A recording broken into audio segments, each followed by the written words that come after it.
मुल्क भर में इन दिनों कोरोना वायरस का कहर बढ़ता जा रहा है। इस मर्ज में मुब्तला मरीजों के इलाज के दौरान अस्पतालों में खून की कमी महसूस की जा रही है। हुकूमत की जानिब से बार बार अपील की जा रही है कि लोगों से खून का अतिया लिया जाए और मुस्तहिक और जरूरतमंद मरीजों को मुहैया किया जाए। इस मामले में बीजेपी युवा मोर्चा की मकामी यूनिट की जानिब से शहर के हनुमान पेट इलाके में ब्लड डोनेशन कैंप का इनेकाद किया गया। बीजेपी महानगर सदर प्रवीण साले ने रिबन काट कर कैंप का बाज़ाब्ता इफ्तिताह किया।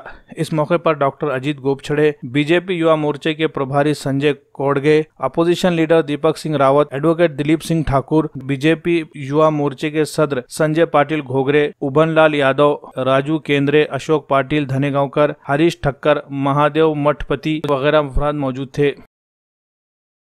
कोरोना वैश्विक महामारीच्या पार्श्वभूमीवर भारताचे पंतप्रधान आदरणीय नरेंद्रजी मोदी, भारतीय जनता पार्टीचे नेते आदरणीय जे.पी. नड्डा, आमचे प्रदेशाचे नेते आदरणीय देवेंद्रजी फडणवीस, चंद्रकांतदादा पाटील आणि आपले लोकप्रिय खासदार प्रताप पाटील चिखलीकर यांनी ज्या सूचना आम्हाला केल्या त्यानुसार कोरोना महामारी सुरू झाल्यापासून लॉकडाऊन जेव्हा झालं तेव्हापासून कम्युनिटी किचनमधून शिजवलेलं अन्न, धान्याची किट, मास्क, सॅनिटायझर या पद्धतीचं वाटप आम्ही केलं आणि केवळ एकमेव पक्ष रस्त्यावर होता तो म्हणजे भारतीय जनता पार्टी। आता या चौथ्या आणि पाचव्या टप्प्यामध्ये भारतीय जनता युवा मोर्चा या युवा आघाडीला आम्ही रक्तदान शिबिर आयोजित करा अशी सूचना केल्यानंतर आज हे 8वं रक्तदान शिबिर आहे। शहरामधून साधारणतः आम्ही 3000 रक्ताच्या बाटल्या संकलित करणार आहोत।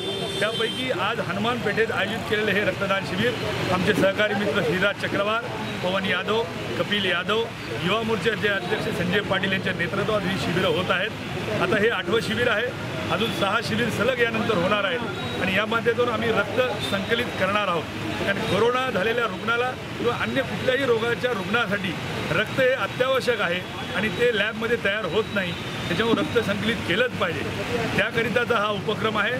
पूर्णपणे भारतीय जनता पार्टीने जनतेच्या सेवेमध्ये स्वतःला झोकून दिलं आहे। आमचे युवा, महिला, ज्येष्ठ पदाधिकारी, कार्यकर्ते सगळे रस्त्यावर उतरून जी जमेल ती सेवा मनपूर्वक करत आहेत।